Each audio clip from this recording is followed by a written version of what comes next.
Closer to the weekend, which means college football this Saturday. That's right. We've got a limited number of games on the slate and a week and a half away from the start of the UTEP football season and the Mexico State football season, for that matter. They both start the same weekend. So, yes, we've got football right around the corner. We got NFL exhibition wrapping up here this weekend as well. We got a lot going on. A lot to talk about here at 505-6009, 505-6009. That's our telephone number. Along with Alberto Dueta, who is wearing my favorite UTEP shirt that I do not own in my collection. I'm just going to preface by saying that of all the UTEP shirts, and by the way, I tried bidding on that at the auction they had. I went as high as $100 for that polo. $100. And I was outbid. I think it went for like $180, something like that. But you're sporting, you and Adrian have something that I do not have. Now, granted, you both have mediums, which not going to work. Not going to work for me either, man. What are you? You in a large or a medium on that shirt? I'm a large on that one. Oh, they did give you a large. No. They gave me a medium, so I wore it the first day, and that was about it. That's it, huh? Yeah. That's all right. Alberto looks really good in that medium, though. It fits him like a glove, man. It really does. It's that orange and, like, light blue classic Adidas UTEP polo that they broke out a couple of years ago. Yeah, very nice one. I think this actually kicked off their season last year, Steve. Okay. But it was a real, this one is one that they need to just say, all right, we're going to sell this one out to the public. I need to look at maybe and go to like Savers and see if any of the former UTEP athletics employees might have gotten rid of that shirt on their way out. Maybe there's one on the racks for like $20 and you don't even realize it. I think you're on to something, Steve. I think this could actually be a reality. But I don't think you should have said this on air. Now everybody's going to go out to all the Savers and Goodwills and see if they can find one themselves before you do. Good for them. They're smart. It's all right. I'm always listen. I'm a man of the people. And not everybody's going to like this shirt. I got news for you. Some people might not feel like this shirt is as desirable and sought after as me. It doesn't have buttons, which some people really want buttons on their shirts. This one does not have buttons. Isn't it more of a zip up? Is that what it is? Yeah, it's a zipper. Zipper? It's a zipper. No, It's a quarter zip. Short polo. sleeve. Quarter zip polo. That's cool. Is it in your rotation? First time I've ever seen you wear it was today. Yes and no, because it's white. It gets dirty quickly, so I don't wear it often. Well, don't be a slob when you eat, and when you work, and you'll be fine. Yeah, I try not to, but I try to use it on special occasions if we must. Like today, like Thursday? Is this a special occasion today? Thursday, I feel good, and I was like, okay. Good for you. I saw it, and I was like, yeah, this one's the one. Good, man. I like that. And congratulations. That's it's on the short list of items that you were given from your time at UTEP. Yeah, I got a few polos. They liked giving polos away to me. Did they? They gave me like 2 Nike ones, an orange one and a blue one. Why do we call it Nike? Is it Nike or is it Nike? Like, you just called it Nike. I mean, we've always been told it's Nike. Is there a particular reason why you decide to call it Nike? I always call it Nike. Nike. Adrian, you call it Nike? I call it Nike. He calls it Nike. This is an Alberto thing. There's so many. Everyone things. calls it Nike. You know what? I've heard of course, we call it Nike. A lot of people say Nike. I've heard the younger people say Nike. I should say. Oh, I can't wait then when at 5:00 when Lane Frank shows up, and we'll find out if to him it's Nike or Nike. That's going to be fantastic. He might cringe. What, he cringes when we say Nike, or he cringes when we say Nike? I don't know. Maybe either way. Maybe he's got just gets mad that we ask. I don't know. Yeah, that's a Lane Frank thing sometimes. Yeah, okay. I'm excited about that, though. That's going to be great. Yeah. He's coming back today. He'll give us a full scoop on his trip to L.A. and what it was like being at the Pump Brothers auction, or that's their charity dinner. He was up there last week interviewing everybody. What a guest list he had. Yeah, Marshall Fulk was my favorite guest that he had. There were some great ones, though. Terrell Owens, Rodney Terry was among the mix of people. He saw a lot of different celebrities, former players, current players, and stuff like that. So he said it wasn't as good as last year, but it's still a pretty solid night. No, you're right. We'll find out from him when he comes in just exactly how everything worked and how that goes. Meanwhile, we got a lot more in store for you on the program as we get started. I mean, we've been talking about this quarterback battle at UTEP over the last few days this week. How about the fact that this is interesting? How about the fact that UTEP football dropped a nearly 2-minute sit-down with Skylar Locklear on their Twitter and X handle yesterday?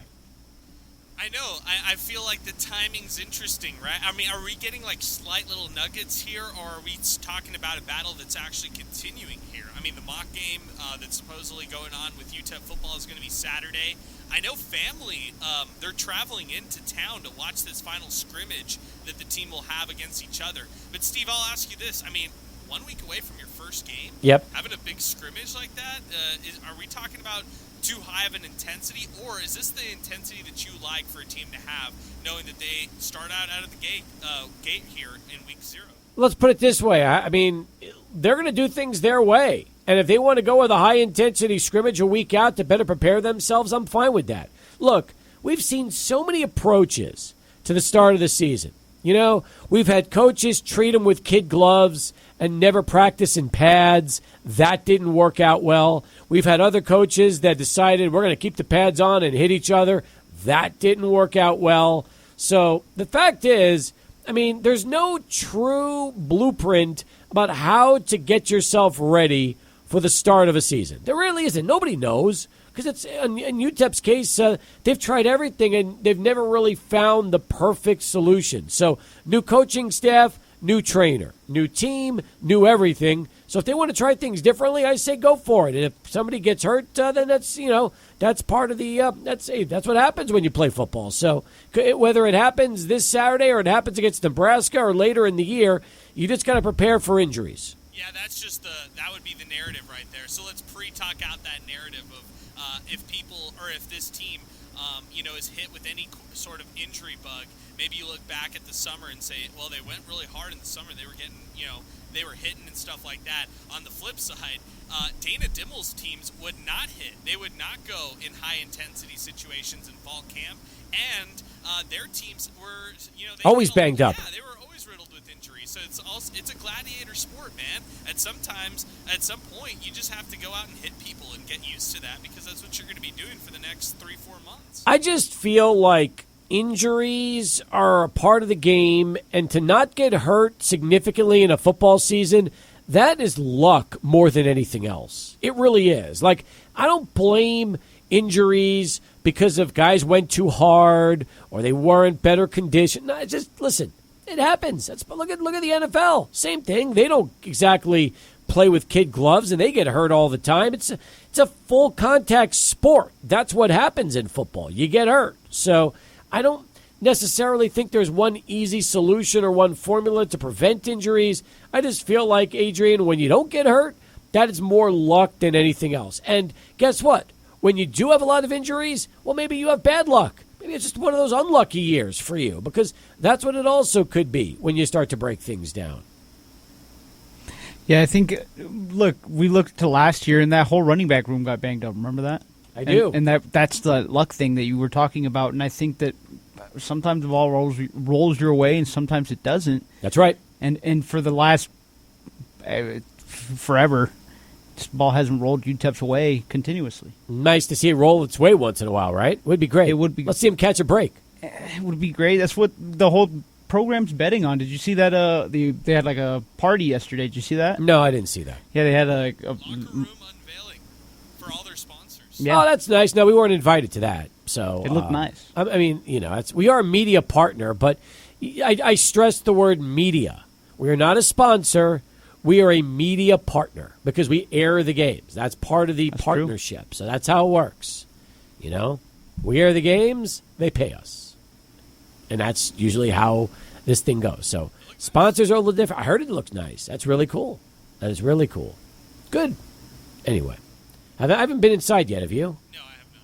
You haven't gotten the personalized invite from Scotty? No. He hasn't called you and said, hey, Adrian, come on, let's check out the locker room? No, I got to talk less about the You got to talk more about the quarterback battle. That's true. Maybe the more you talk about it, maybe they'll finally say, you know what? Hey, if you stop talking about the quarterback battle, we'll let you see the locker room. Actually, I do want a picture in front of that Texas. That's light that is pretty cool. Lights up, yeah. I honestly, if we just gave a call over there, we'd probably just get the tour. I know, we just don't do that. No, we don't do that. We don't do anything anymore. We pretty much just do our jobs, that's it. I mean, that's just the way it works. Yeah, really. That's right. So, I understand, man. All right, lines are ringing in. Let's go to the phones. We got Jeff Erickson coming up at 4:20. We have Lane Frank in the 5 o'clock hour. Tim Haggerty as well from Oklahoma City. Hey, the Chihuahuas. One of these days they're going to win a baseball game. One of these days they're going to get back on top. But in the meantime, let's go to Memphis Drew. He joins us here first off today. 13 past the hour. Hey, Drew, what's going on? Okay, Steve. How you doing, brother? I'm all right, Drew. How's your summer been? All right. Just Good. hot. Yeah, it's hot. That's true. Yes, sir. College football's right around the corner. I'll be pulling for UTEP in New Mexico State, and I'll be pulling for the Memphis Tigers. I think they went 11-3 or 11-4 last year. They won their bowl game against Power 5. I think it was Iowa State. They beat Iowa State. Iowa State 36-26. And you're right. They only lost 3 times. And actually, there were close losses. They lost to SMU by 4. They lost to Tulane by 10. And they lost to Missouri by 7. Other than that, they had a great season. Yeah, I think so. And the coach is coming back, and the quarterback's returning. He's pretty good. I've seen some analysts on TV. They say Boise State is probably the best team in the group of 5, but I think Memphis can battle with them. We'll see how it turns out. What do you think of Memphis? I'll listen to you off there. What do I think of Memphis football? Is that what you're saying? Yeah, of the group of 5 teams, No. you think they'll be battling towards the top? I do. I appreciate the call. I do. I think the game to really keep an eye on is that early season Week 3 battle at Florida State. I think that's going to be a very, very tough test, but a good litmus test to see what Memphis can do. But this year especially, you're first in group of 5. You get that playoff spot. I mean, there's never been more on the line for group of 5 schools than there will be this year. And if Memphis breaks through, and let's say Memphis, not Liberty or Boise State, gets their shot to go and play in the playoff, what an opportunity that is for the AAC. Yeah, I'll tell you 2 other teams just to keep an eye out for. UTEP fans won't want to hear this one, but UTSA, they're a team, they haven't really gotten over the hump and actually put together a full winning season. Maybe this is the year, and Jeff Traylor wins one more time, big one more time at UTSA and then leaves. And Tulane, don't count this team out. This is going to be a really good team as well. They had a lot of people coming back. New head coach coming into the mix, John Summerall, and had a lot of success in 2 seasons at Troy. Before we go to break and come back with Jeff Erickson, George has a full review of the athletics kickoff party that he went and attended. George, tell us all about it. Well, Steve, first of all, I'd like to say a great hello to you and Adrian and Alberto. I love to hear that you guys are supporting the Miners, and they have their polos on. But yesterday I was wearing a throwback homefield .com Tater Pete T-shirt. I went to the kickoff party. Nice. And they had a pretty good spread, and had some food and walked around, looked at the facilities, and then Jim Center got up and spoke, and of course, it wouldn't be a kickoff party without having Scotty Walden get up there and hype up everybody, get everybody excited, and I have to echo his sentiments. It's not just going to take the team; it's going to take the community to come out and root for these kids and make the Sun Bowl a place where teams are going to dread coming to. Oh, yeah. We need to get that intensity in the Sun Bowl. We got 33,000 tickets sold already. We're not that far away from selling out the Sun Bowl at the first game of the season. I bought into this guy. I was ready to suit up, Steve. I was ready to go into the locker rooms, those beautiful locker rooms, and go suit up because he got me hyped up. You should have done it. You should have gone out there and you should have banged your head into one of the new locker rooms and done all that, George. But at least you were wearing that blue Pater Pete shirt. That's sweet. I like that shirt. Yeah, I wanted to, bro. I wanted to. I was like, he can really motivate. He is a great motivational speaker. Yes. And just his whole demeanor, and just how he wants to include the community and have the kids out there not only playing for the community but giving back to the community. I think that is a great approach. And I mean, really, I have not seen a coach take that kind of approach to rebuilding a program. I mean, like I said, man, I bought into this guy, and I wish him all the best. Like I always do, but I think he's onto something right here. Good stuff. Appreciate you, George. Thanks for the call. By the way, Adrian, I thought from the way you were describing it, it was like a private event last night. We could have bought tickets to this. This was their event they were selling to everybody. So we could have shelled out whatever it was, 75, 100, 150 a pop and gone, just like George. I thought this was actually like an invite only sponsorship event, but this was the one that they sold here a few weeks back. Yeah, I guess I was misinformed too, because a sponsor had texted me and said, "Hey, it's a sponsor event. I heard, are you going, or I'll see you there soon, or whatever." So, so you got bad information. But I got hit up by two different people, like, "Hey, where are you? I thought you would be here." Really? Yeah. And well, our friend Jason Craig was there too, so we should have went. We got some FOMO there. You know what stinks? We need to start just telling management, "Hey, listen, you got to take some seed money, put it aside, and leave it for us to go to these UTEP events to support the program and pay for these kind of things." That's what we need to do. And get some of that spread right there. Weren't we supposed to broadcast live from there yesterday? Wasn't that the whole idea? That was the idea. We even talked to UTEP about that, and then I guess they forgot about it. Yeah, that's right. That was the original plan. Was we were going to be live yesterday. Yeah, we had plans. That's yes, what I thought. we even talked about that on the radio. Then we all forgot about it, and that was the end of that. Oh, yeah, that's terrible. All right. Anyway, for all of you that went, hope you enjoyed it. Sounds like a fun time. Thank you, George. We'll do Jeff Erickson right after Charlie 1. He's got a traffic update for us. Stephen, the Paso Metroplex, what we have is a lot of congestion. In Las Vegas at the big annual fantasy football draft convention that they have going on. I'm just sad that we never catch Jeff Erickson in Vegas. Well, we're in Vegas, Steve. We never actually get our dates right on these. He avoids us. As soon as he knows that we're going to be in town, he makes sure stay as far away from those two as humanly possible. Stay over there by his avocado tree in his house in Southern California and wait till the coast is clear when he can go to Vegas. Isn't that right, Jeff? One can only have so much fun and try to keep up with you two. So, I have to kind of go on a calmer weekend. I think that's the rule here. Hey, Adrian's a party animal. Let me tell you something. When he gets to Vegas, he's got a cocktail in one hand, he's got his chips in the other hand, and he's ready to get going. I'm not talking about tortilla chips either. I'm talking about some poker chips, and he's getting ready to have a little fun out there in Vegas. Steely Dan writes songs about him, I hear. They do. Folk songs. That's right. That's so true. How's the vibe out there at Circa in Vegas, and what are things going on with you? It's pretty festive right now. Obviously they're trying to drum up excitement for their contest. Circa does a Survivor contest, Circa Survivor, $1,000 entry, multi-million-dollar payout for the winner, 20 weeks, if you will, because they create one for Thanksgiving, one for Christmas as well.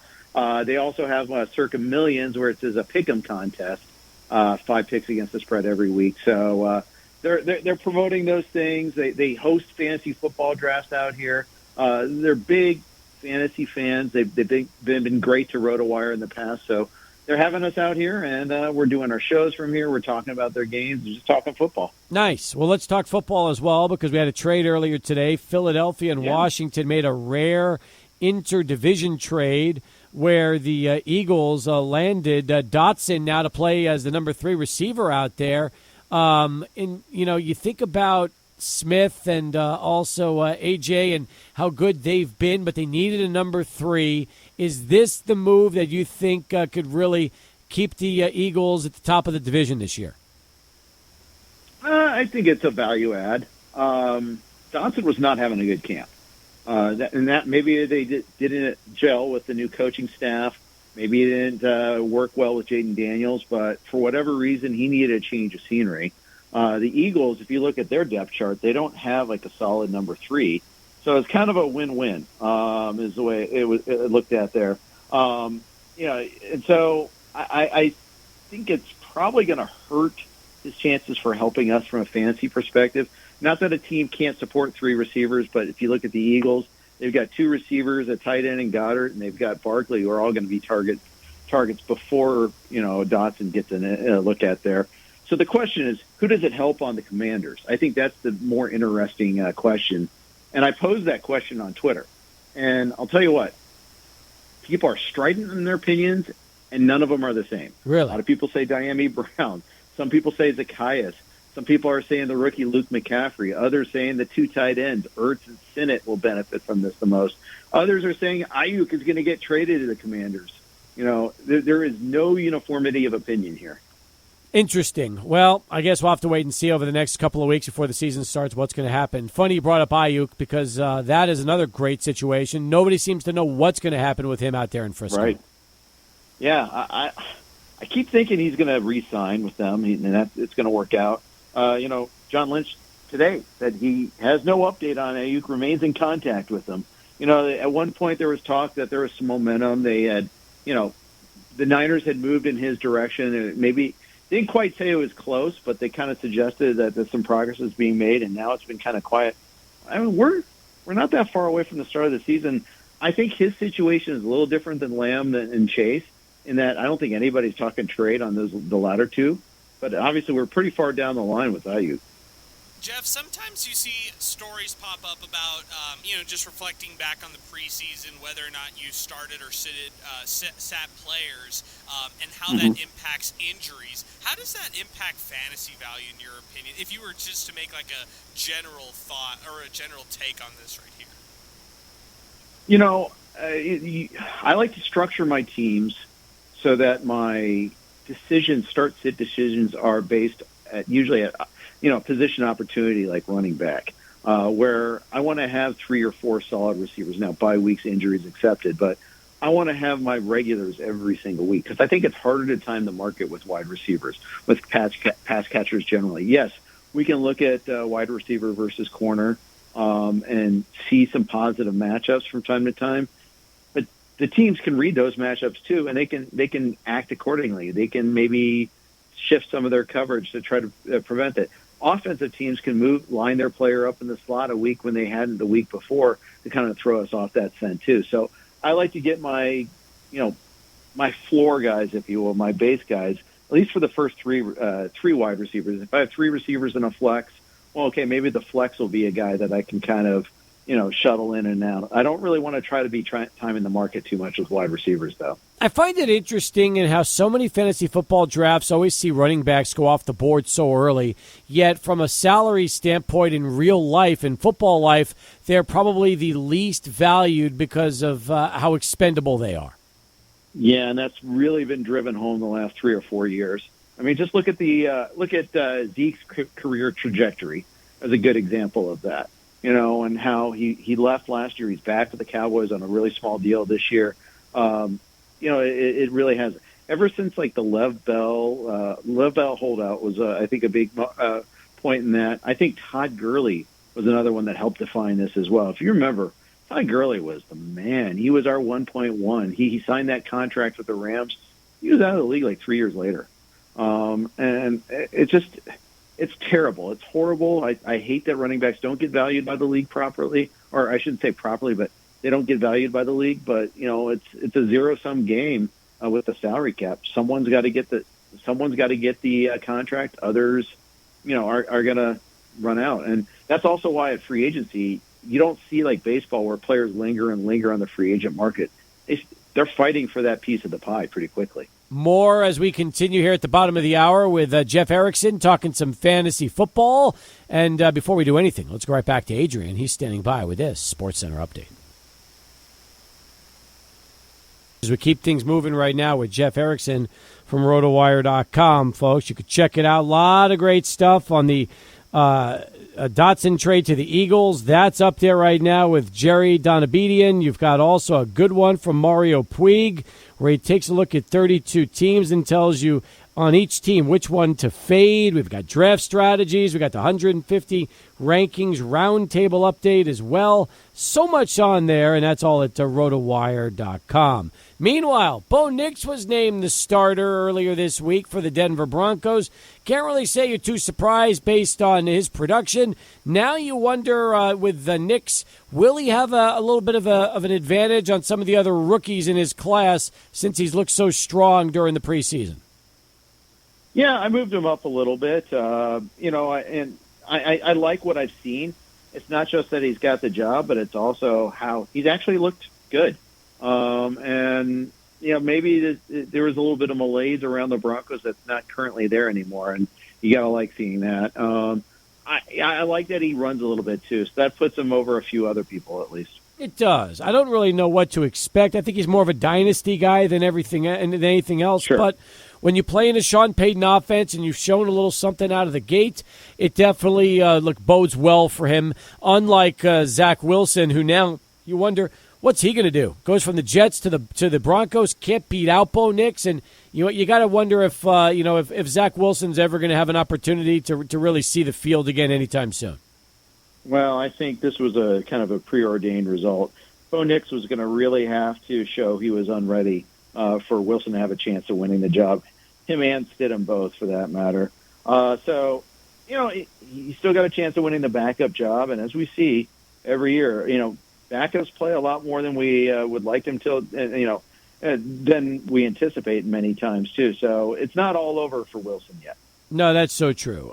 Meanwhile, I want to talk about another quarterback that you've got ranked very high, and that's Jalen Hurts, just because of what he can do on the ground. It's interesting to me that a guy that really did not have the kind of 2023 season like we all expected is still your second-ranked quarterback in fantasy drafts. Is he going off the board number 2, or do you see that maybe he's lasting a little longer right now because of what happened in 23?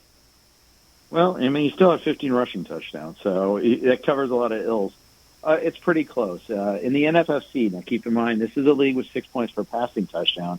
Your 4 points, 3 points for a passing touchdown leagues, I think it plays a little bit differently. In that case, Mahomes goes a little bit ahead. But Hurts, more often than not, I'm seeing as the second quarterback off the board. It's the big three. It's Allen, clearly number one, no matter what format you play. Mahomes and Hurts are usually 2 and 3 respectively, or vice versa. Then the next tier is Lamar, Stroud, and Richardson. There's definitely a teardrop. Are you seeing anybody in the top 50 that you're a little worried about, that you feel that once the season starts, they could start to see their values plummet? I see. You can conjure a negative scenario for every single player, to be honest with you there. But I'll give you a couple that I'm a little worried about. I love Chris Olave's skills. I don't trust Derek Carr. I thought maybe the coordinator change would make him a little stronger. What I've seen so far, I'm not convinced yet that it's going to help.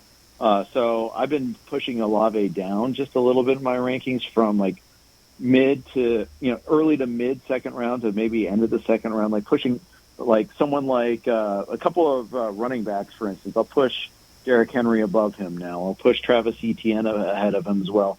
I think I'd take Nico Collins and Mike Evans ahead of him too. Jeff, this is out of left field question.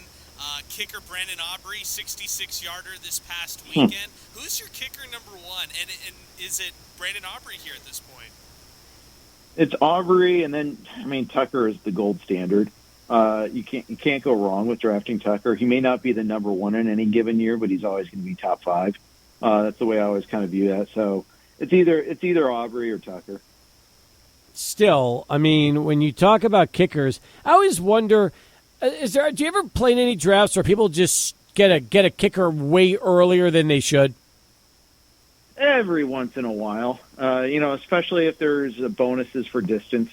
If you get, sometimes you do a floor of 3, but a decimal divided by 10 per yard. So say if it's a 57-yarder, you get 5.7 points.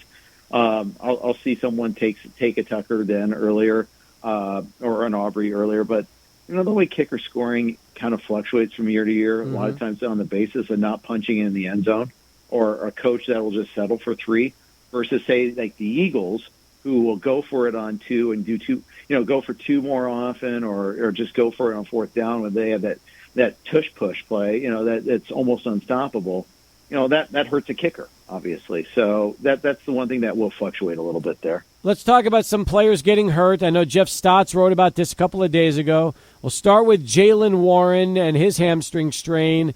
And then let's also talk about what Justin Herbert's going through, as well as Christian McCaffrey and some of the impacts that could have. Sure. Absolutely. Jaylen Warren, it's a soft tissue injury. Mike Tomlin kind of downplayed it a little bit there, but soft tissue injuries tend to linger. And it's a delicate balance, as Jeff Stotts writes about. I think it's 75. I think he was saying 75% of these incidences result in missed time. So a lot of times we'll say, "Oh, it's not that bad. He'll probably come back," and then it lingers. You try, you think you're healed, and then you try to push off in practice. And it's one thing to jog and it's to run in place, run on a treadmill, run in a straight line, but trying to do that burst, that explosion, that's where you're really going to feel it. And all of a sudden that crops up, and it's a bigger issue. So I did move Warren down in my rankings a little bit. I increased the separation between Harris and Warren for me. Okay. And then I know I mentioned some of the others in terms of Justin Herbert and also Christian McCaffrey. Any impact really on the two of them? I have Breece Hall ahead of McCaffrey now. It's a modest change. I moved McCaffrey from 1 to 2. If I can, when you get someone the high upside of Hall, I think it's kind of playing with fire, because McCaffrey last year was going away the best fantasy player. But I don't like to start the season introducing injuries in the league, especially my first round pick. So my real takeaway is I don't want the number 1 pick. I'd rather be somewhere in the middle of the first round, because I get a much better player on the comeback too. Yeah, but at the same time, I'm picking 4 in a guillotine league draft a week from today, and it's a possibility that he's going to be available. And then there's always the risk. Do you take him and hope to God you survive week 1, because then you can really reap the benefits? Because the last thing you need to do in a guillotine league is make your first overall pick on somebody who's not playing. And if it's 18 teams, think about how long it's going to be till you get back to pick again. Then you realize you might be bounced out. Yeah, exactly. 18 teams is really punitive, too. Yep. The other thing, too, though, it's interesting, is some of the alternatives have question marks. Yeah. Like Lamb, Chase. These are guys we'd consider as pivots. That's right. But they have their own question marks.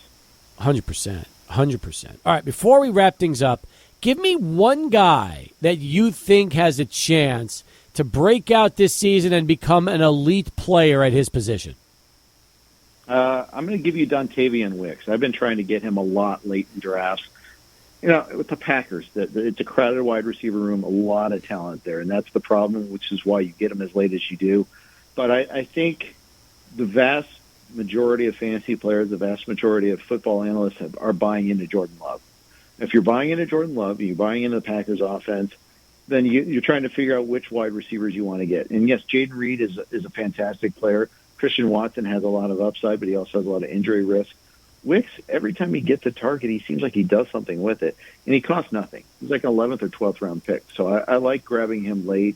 At worst, he's a bye week guy for me, and if it doesn't work out, well, then I can move on. But I think he's ideal for the cost that he takes to get in a draft. All right, Jeff, I know you got a lot going on in Vegas these next couple of days. You've got a lot on the website as well, and with all the articles we've previewed and touched on, you can get a peek behind your paywall by going to rotowire.com/free and get a chance to see what we discuss and talk about with you every single week.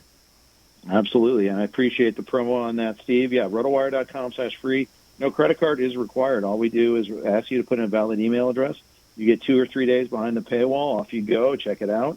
And if you like it, hopefully you'll subscribe. Terrific stuff. Enjoy yourself out there in Vegas. We'll talk to you back next week. You bet. Thanks, Steve. You got it. He's Jeff Erickson, folks, from Rotowire.com. 42 past the hour. Lane Frank on his way. We'll get him coming up. And then Tim Haggerty a little bit later as Sports Talk continues. 600 ESPN El Paso. Continue here on Sports Talk. 505-6009, that is our telephone number.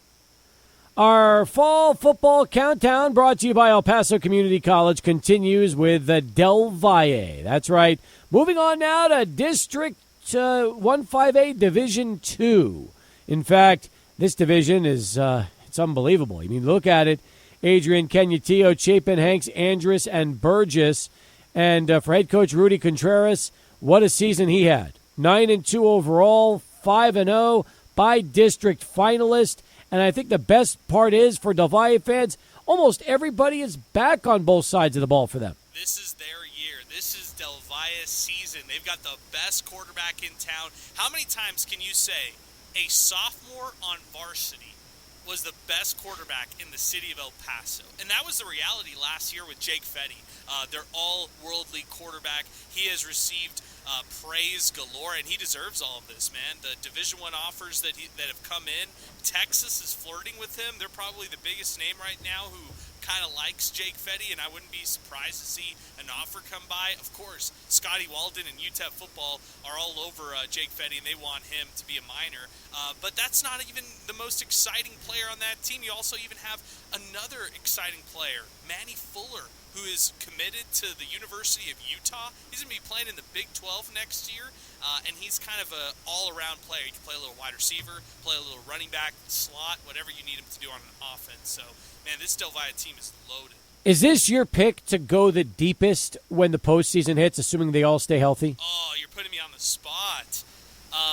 I have to honestly tell you, Steve, I haven't seen it from a Del Valle team yet. And I love Rudy Contreras. He's a great head coach. The bi-district round, it's just so tough at that 5A level. Like, when you get that bi-district team, whether you're hosting them or whether you're going on the road, it's a quality opponent. And they ran into a really quality opponent last year in that bi-district round matchup, and that was Amarillo-Tascosa. And that's a fourth-seeded team out of that district. Steve, who's coming into El Paso, but ended up beating Del Valle and beating them handily last season. So I don't know. The answer is I'm not too sure. This is probably my pick to be number one in El Paso. I don't know if they're going to be the best team to go furthest in the playoffs. Our Football Friday night football previews are brought to you every day by El Paso Community College. Fall semester begins Monday, folks. That's right.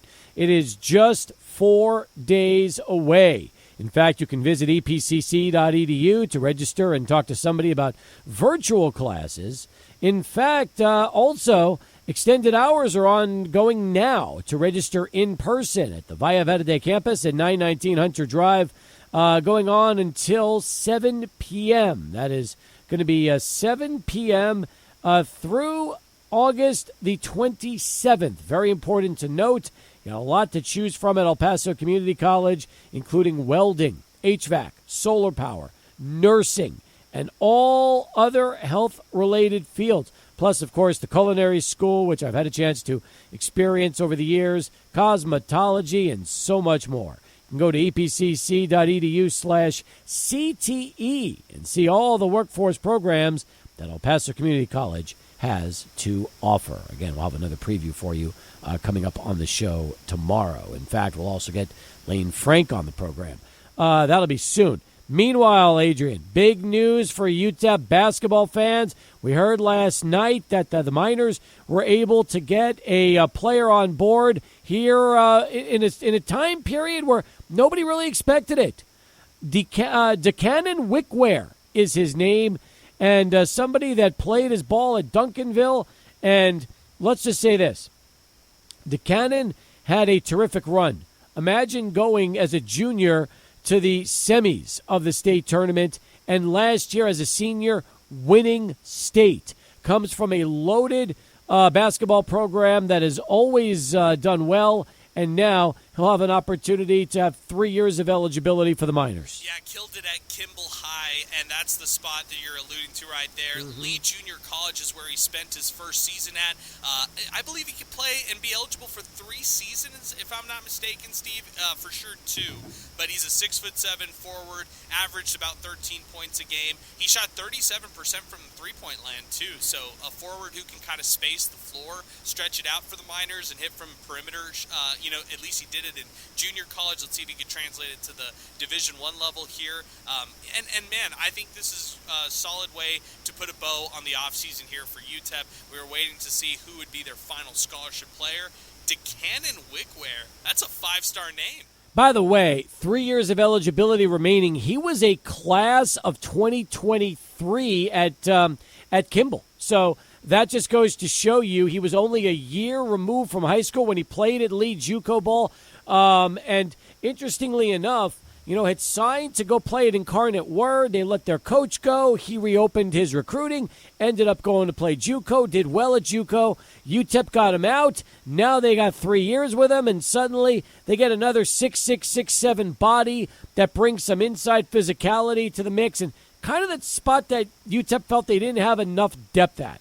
That was the one spot that they wanted. An Alfred Hollins type of role filled with Calvin Solomon or Jonathan Dos Anjos. That's what he really is going to be. The Jonathan Dos Anjos minutes right there for DeCannon Wickware. So that's the opportunity. One quick UTEP basketball nugget.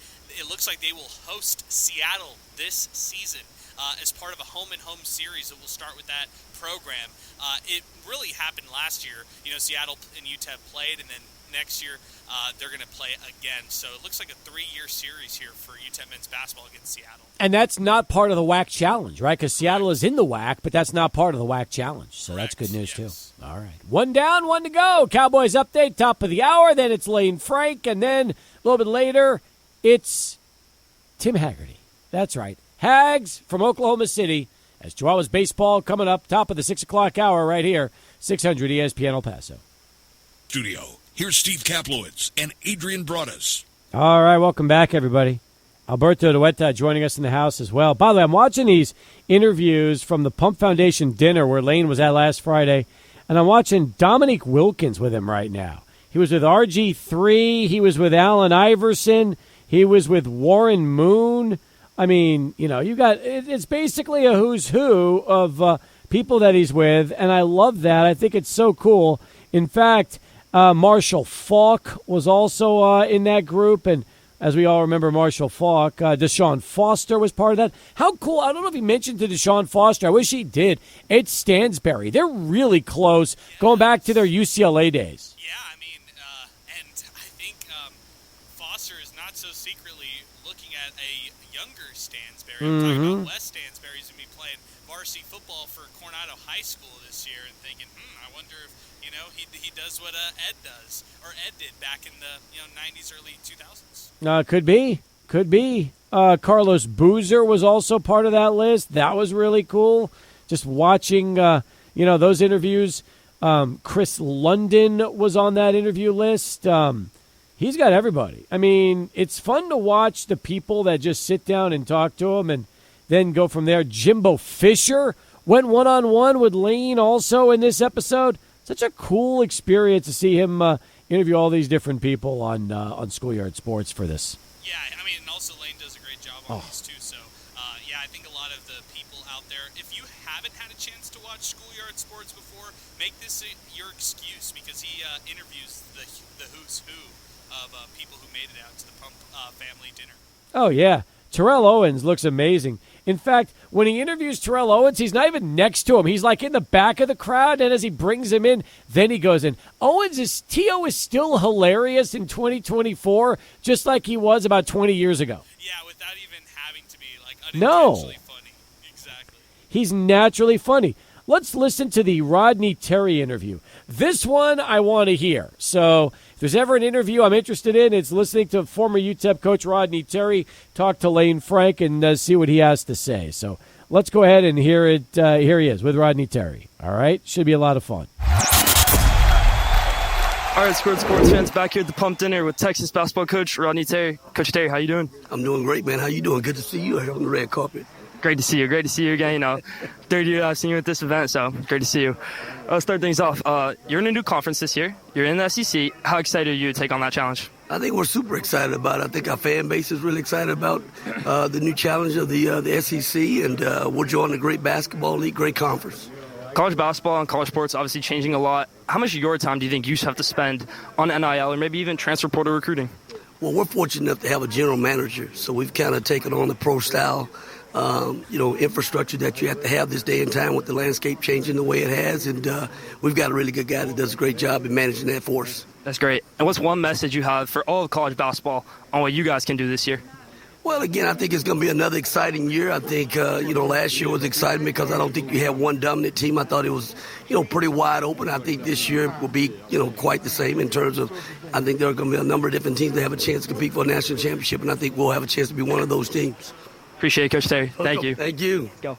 By the way, could somebody please let Rodney know that UConn was pretty dominant throughout the course of the season and into the tournament throughout the year? I mean, that was a great answer. And by the way, how great was the general manager answer for the portal and NIL, where he just basically told Lane, don't worry about it, kid. We got a GM, and we're like an NBA franchise now, and we're handling things just fine in that regard. Just like the pros, handling it just like the pros right there from Rodney Terry. Hey, I would say you could recycle that one, and you would have told me that was his same one from last year, the year before that. Rodney Terry, I'll hand it to him. He is so consistent, Steve, with all these answers. Every time he's out there asked these types of questions, he's always consistent. He always answers them the same way. It's so true. You want to hear Terrell Owens before we we'll bring on Lane a little bit later? Here's T.O. with Lane Frank. Legendary Hall of Fame NFL wide receiver Terrell Owens. Thank you for doing this. Yeah, good. How are you, man? I'm good. Do you think you could still play in the NFL? Do you think there's a team that you would love to play for right now? It's not I think I know I could play, but, how it is, politics, you know what I mean? It's not happening, but sure. I could play. Okay. And if you were in CeeDee Lamb and Brandon Ayuk's shoes, how would you handle their situations? Just as they are. This is not a game that you can play forever, so you want to maximize the most money that you can. So they're no different than any other position that have, obviously either been paid prior to or ahead of time. But if you got to stand on your ground, stand on business to get paid, then that's what you got to do. Thank you. Terrell Owens, everybody. I love that one. That was great. So, again, he still feels he could play in the NFL. He knows it. It's not even that he thinks it. He knows he could still play in the NFL. T.O.'s got to be now, mid-40s? Yeah, that's some ridiculous stuff right there by T.O. I love Lane's questions because he only has 5 seconds with these people. So he has to make an impression, and he has to do something that stands out, but also does this on the spot. He doesn't, write out questions or anything like that for them. T.O. is 50. He's almost my age. So that shows you, I would love to see a 50-year-old Terrell Owens play in the NFL right now. Now, I will say this, okay? In his defense, he looks great. He looks terrific shape. And you can't touch receivers these days in the league. So he has that going for him. The downside is he's 50. But would I love to see Terrell Owens in the NFL as a 50-year-old? You better believe it. How about you, Alberto? What do you think? I think he could probably go out there and make a difference. Maybe, for sure, make the practice team. With some practice squad. He's not coming back to make the practice squad. That dude's coming back to play. You know that. That's the T.O. That's the T.O. we all know and love. If I'm not mistaken, he has a love for McDonald's, correct? Probably. He's got a love for a lot of things. Himself especially, but McDonald's also, yeah.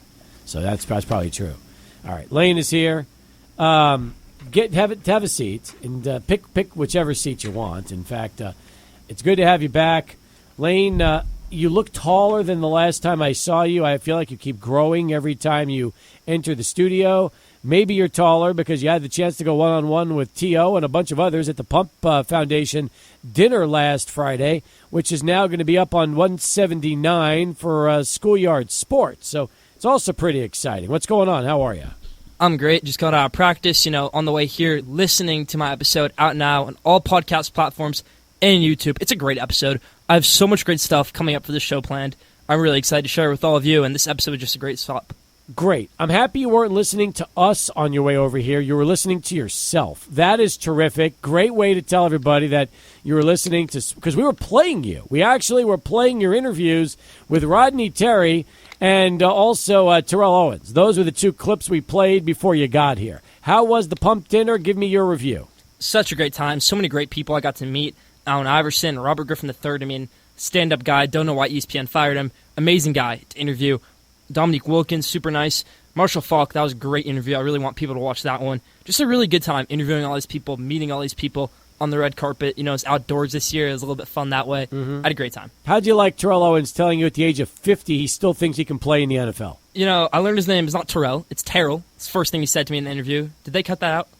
No, they did cut that out. Yes, it was done properly. First off, the best was this. When you're introducing him, he's like 10 feet away from you, and then he finally decided. He has that changed. He is just as much of a diva now as he was 20 years ago when he was playing in the league, and I thought that conversation was hilarious. Well, what happened was I go, "Hey, Scored Sports fans, back here with Terrell Owens." And he goes, "It's Terrell." And I was like, "Oh, okay."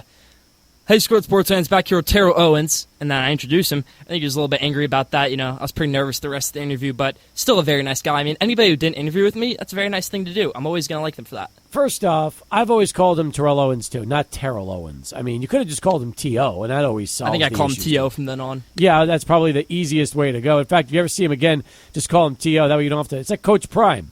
No, you're Dion. No, you're not Dion. You're Coach Prime. I mean, please, it's ridiculous. But that's sports these days and what it's turned into with social media and everything else out there, Marquez versus Marquez. Yeah, that's right. Marquez Valdez-Scantling, not Marquez. I call him Marquez. Marquez. Marquez. Don't get us. same Let thing. me tell you something. No. Travis Don't do that. Kelce. Travis Kelce. You call him Travis. Hey, by the way, okay, next question. This is very important. Okay, let me see. You got Zion Williamson versus Zion Williamson. Okay, how do you pronounce Nike? Nike? Thank you. Are you kidding? No. I'm wearing Nike right now. You're right, but here's the deal. Alberto, how do you pronounce it? Nike? I wish this was video platform so they could see my reaction. Yeah, you just you basically put your hand in your head, your head in your hands, and that was it. You can't, because we were, what we were saying earlier? This was interesting. The younger kids refer to it as Nike, apparently. No, nobody says Nike. I've never heard Nike in my life. I'm sorry, Roberto. You have a lot of great takes always. I've never heard someone say Nike in my life. Is this the stupidest thing you've ever heard in your life? It's disgraceful to Phil Knight, first of all. It's Nike. is. It's Nike. Exactly. All right. I'm dying back here. I really do wish we had a video component sometimes. Do you have anything to say? Are you just going to change it from now on? Just call it Nike like everybody else does, like it's supposed to be? I can't wait to go home and ride my bikey. Oh, my God. That's not how it works. I mean, you can't say, tag and then... It's confusing, Tag, bag, tag. Yeah, it's Nike. It is Nike. So, are you gonna? Will you start calling it Nike now after this conversation? I'm gonna try. I'm gonna have to try. Let me try my hardest. It's because it's gonna roll off the tongue naturally now as the other one. No, but I have to say Nike. Nike. You've never said Nike in your whole life. You've since you were a kid. You always called it Nike. Yeah. And nobody told you you're an idiot? Not so far. Wow. Everyone in Europe calls it Nike. It's Nike. No, it's Nike. Oh, I'm sorry. All right. By the way, where's they could call it in Nike all they want in Europe. Where are the headquarters? Well, that's what El Paso Visuales Deportivo said, that everyone in Europe called it Nike. I had to correct them. Well, guess what? You're not living in Europe, pal. You're living here in the States. Maybe there's weird schools like Franklin. They call it Nike, not Nike, but we call it Nike. Well, he went to Coronado there. That genius went to the same school you did. So how do you like that?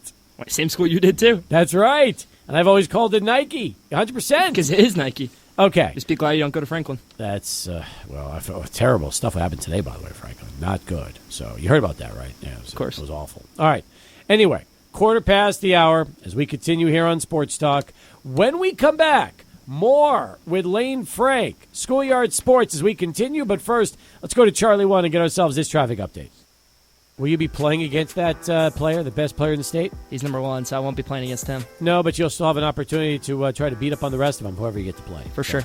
That'll be good. All right. Good luck to you. It sounds like things are going well in that regard. You're back in school. That's also fun. And college football officially starts this Saturday. Boom! You got me excited for that. Good. I'm happy. Boy, it's like you woke up. I'm the best in the world at college football. You were in a trance.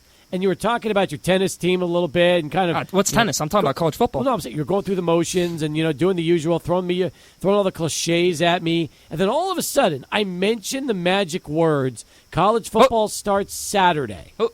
And that was it. You're Okay. like it's like you've come alive. We have college football every Saturday until February, I think.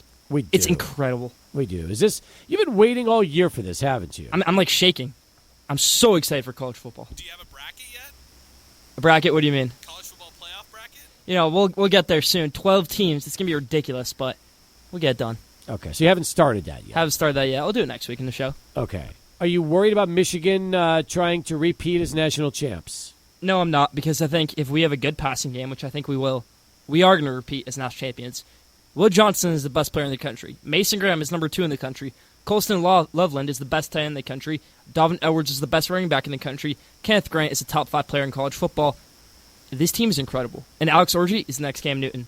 Just watch. Are you bummed out that J.J. McCarthy is out for the year? Your sleeper pick. I am bummed about Your that. sleeper pick, who you said, don't, he's going to win Rookie of the Year, and now he's out for the year. Definitely tough to see. He's a great player. Lane, we were saying how the Vikings should trade for Kenny Pickett, and then we could see the bet play out in real life. I think Kenny Pickett won't play. Sam Darnold will play, and then he'll beat me. I'll win that bet over Steve. Well, first off, Sam Darnold is playing out of necessity more than anything else. That's it. I wouldn't agree. I think he probably would have started anyways. I think they maybe would have a plan to maybe play JJ by week 6, week 7, week 8. And now they're cool with rolling Darnold for the whole season. I don't know. Look at what Denver's doing right now with Bo Nix and how they gave him the starting spot already. Who would they give it to? Another bust, Zach Wilson? Another player, Jared Stidham?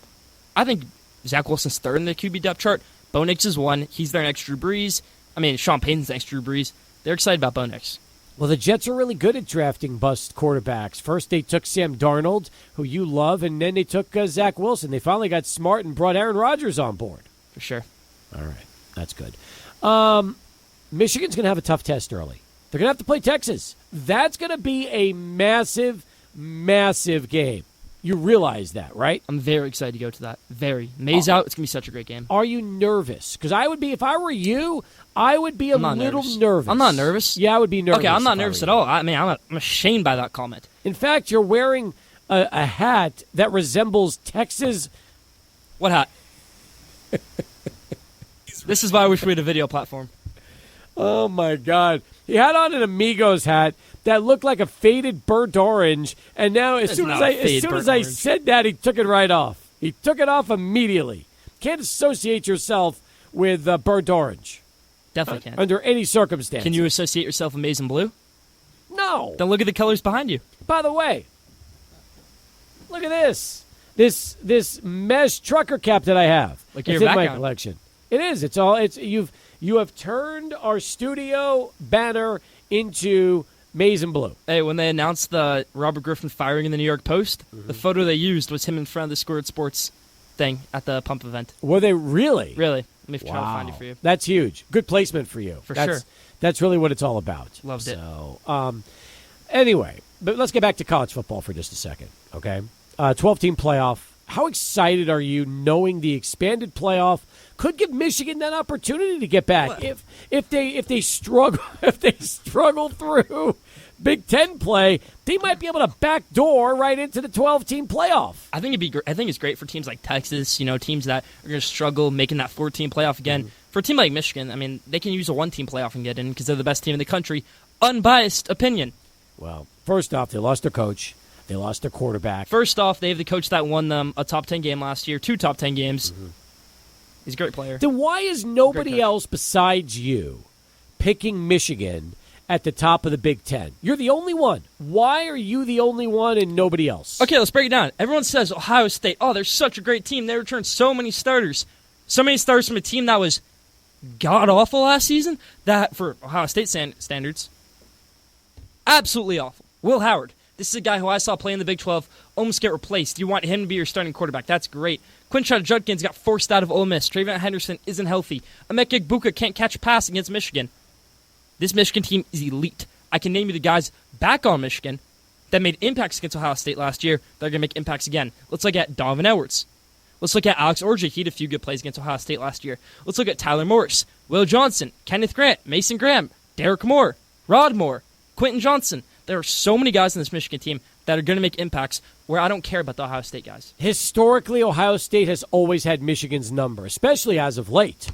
Now, historically, Exactly. Now all of a As of sudden, late. you're riding a national championship, and to you, this is like, hey, don't insult me right now. Okay. Let's not, God forbid, we throw Michigan some shade before the season starts. I'm going to do two things. Look up Michigan Ohio State 2023, 2022, 2021, and the all-time record. So historically, Michigan is better in that rivalry, and recently, Michigan is better in that rivalry.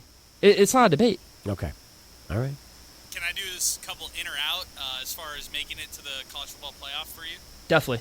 Okay, LSU. Ooh, out. Okay, Missouri. Out. Boise State. Definitely out. Notre Dame. Out. Liberty. In. Alabama. In. Ole Miss. In. Penn State. Out. Miami. Out. Oregon. Okay, this is interesting to me because I want to see how Dylan Gabriel does. I mean, it's a new quarterback, new system. I think you give him Evan Sturz as a wide receiver, he's in. They're in. Okay, Kansas State. Definitely out. Okay, I was just making sure. It's going. You know who I like as a sleeper out of the ACC? Virginia Tech. Okay. Oklahoma, no. Jackson Arnold's too young. I've heard good things about Virginia Tech this year. Good quarterback. Kyron Jones, very good quarterback. Yeah. West Virginia has a good team too. Watch out for them. Chance for Clemson?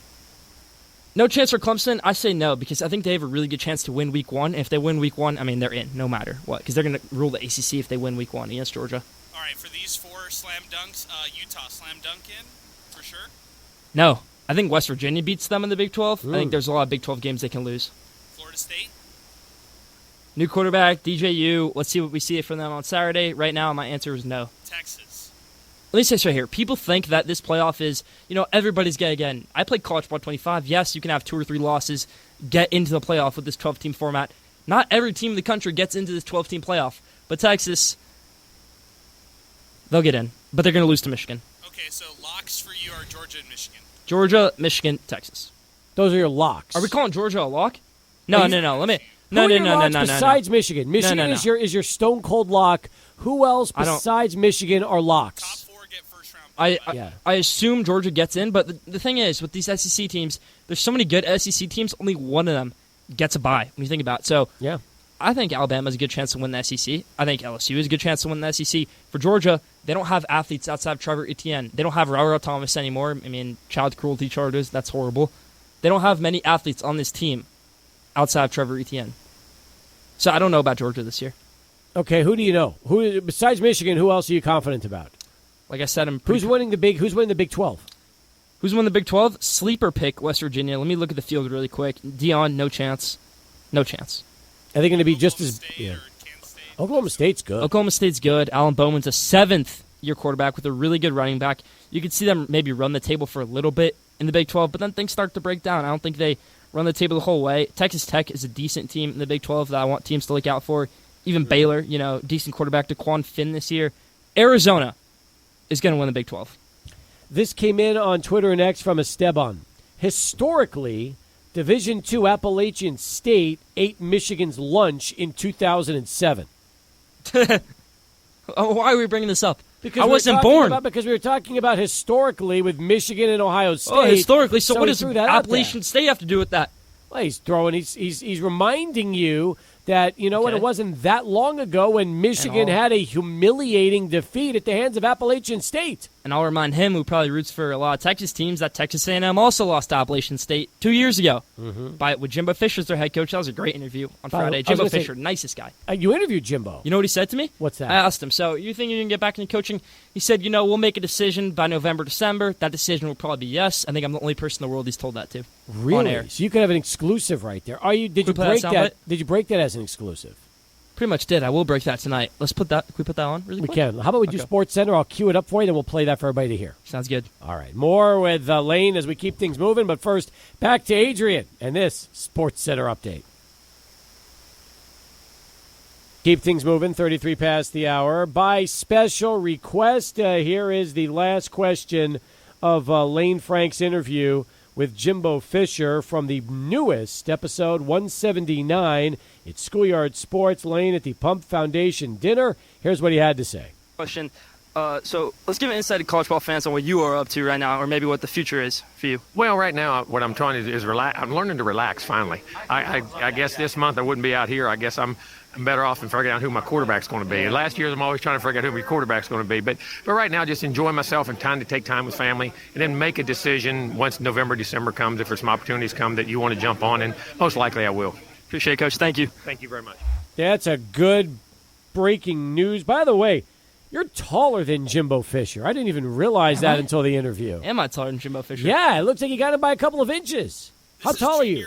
Lane Frank right here. How tall are you right now? About 5'10". Yeah, that means Jimbo's going to be like 5'9", 5'8". Something around there. Lane is being humble here. He's like 6'1".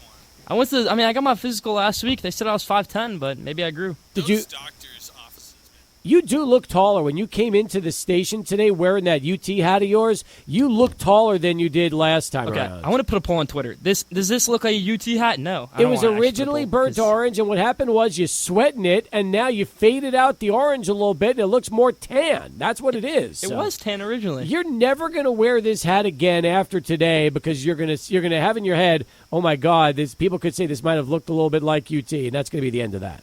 You're done with that hat. You're just going to be wearing your Schoolyard. Why don't you just wear your Schoolyard sports hats when you play tennis? I do. I just didn't wear it today. This is kind of my lucky hat.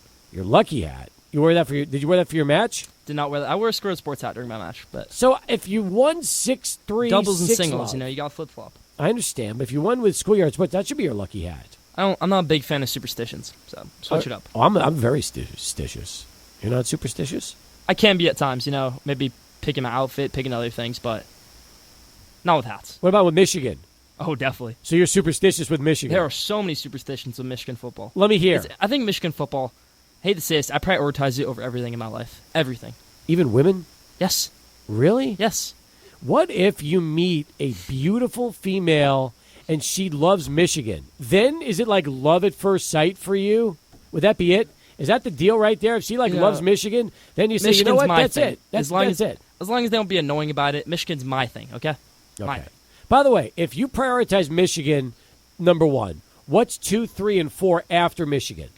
2. Tennis. 2, 3. School. 3. Okay, so tennis is before school. That your parents are going to love that one. No, school. Can we go equal? No, you got to pick one. I feel like I keep both up. I keep all A's and I keep a good spot on the team. I train a lot. All right, so you're saying it's like 2A, 2B. 2A, 2B. All right. After that, what's 3? Family. Good answer. 4, ESPN 600 radio. Attaboy. All right. But Adrian, we're right where we need to be.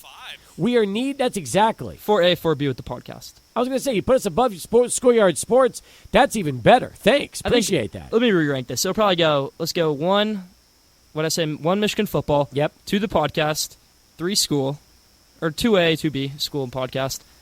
Let's go next one, tennis, and then this. But your family. Family. It's somewhere in there. You're a mess. You don't even you forget the easy things. Like family should be a no-brainer for you. Come on now. All right, maybe family just gets the number 1 spot. There you go. And then Michigan right behind that. For sure. All right. No. If there's bar mitzvah or something, last year I was at a bar mitzvah for Michigan State, and I was kind of glued to my phone watching that. That's got to be tough for you. What a distraction. And they won 49-0. It was fun. Was that a family bar mitzvah? Family bar mitzvah. Well, you can't blow that off. That you have to go to. Maybe if it's like a Jewish holiday, go to the bathroom, sneak quick looks in a few of the games. Yeah. Is this time next year the time you're going to commit to a school? Like when? Nah. When will you have a school? Michigan decisions don't come out till January. Duke decisions for me won't come out till April because I don't think I'm gonna apply ED because then I have to go if I get in. Tough decisions. So right now, this is now you're breaking story with us here on the show before I wrap things up with you because you just threw Duke into the equation where your brothers went to school.